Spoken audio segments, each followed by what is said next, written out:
کسی بھی وائرس میں جینیاتی تبدیلیاں آنا یا میوٹیشنز ایک معمول کا عمل ہے۔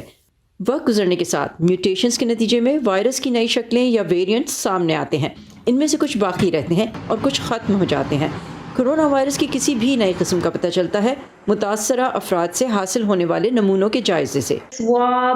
متاثرہ شخص سے نمونہ لیتے ہیں اور اس بات کا خیال رکھتے ہیں کہ نمونے میں اتنا کرونا وائرس آ جائے جو سیکوینسر پر رکھنے کے لیے کافی ہو، اور پھر سیکوینسر ہمیں بتاتا ہے کہ مریض نمبر 1 کو کرونا وائرس کی یہ قسم ہے، مریض نمبر 2 کو یہ قسم۔ اور اب چونکہ ہمارے پاس ڈیٹا بیس موجود ہے، لہٰذا ہم ان لاکھوں نمونوں کو دیکھ سکتے ہیں اور اسی طرح ہم الفا ویریئنٹ، بیٹا ویریئنٹ کو ٹریک کر پاتے ہیں۔ سائنسدان اپنے ملکوں کے نمونوں کی معلومات 3 بڑے عوامی ڈیٹا بیسز جی سیٹ، نیکسٹ ٹرین اور پینگو کے ساتھ شیئر کر رہے ہیں۔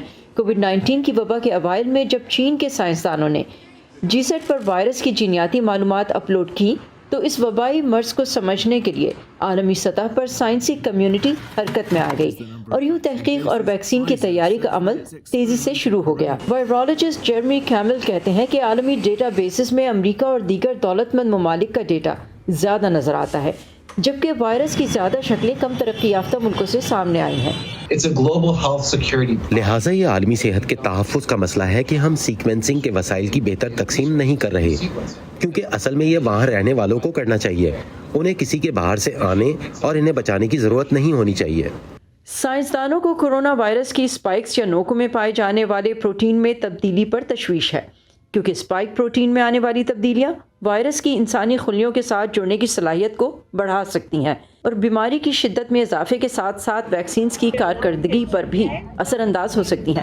اسی مناسبت سے بعض اقسام کو ویریئنٹس آف کنسرن یعنی تشویش کا باعث یا ویریئنٹس آف انٹرسٹ یعنی وہ جن پر نظر رکھنا ضروری ہے قرار دیا جاتا ہے۔ پہلے وائرس کے ویریئنٹس کے نام ملکوں سے منسوب کیے جا رہے تھے، لیکن اب عالمی ادارہ صحت نے انہیں آسان یونانی نام دے دیے ہیں تاکہ وائرس سے پیدا ہونے والے مسائل کے لیے کسی ایک ملک سے تعلق رکھنے والوں کو مورد الزام نہ ٹھہرایا جائے۔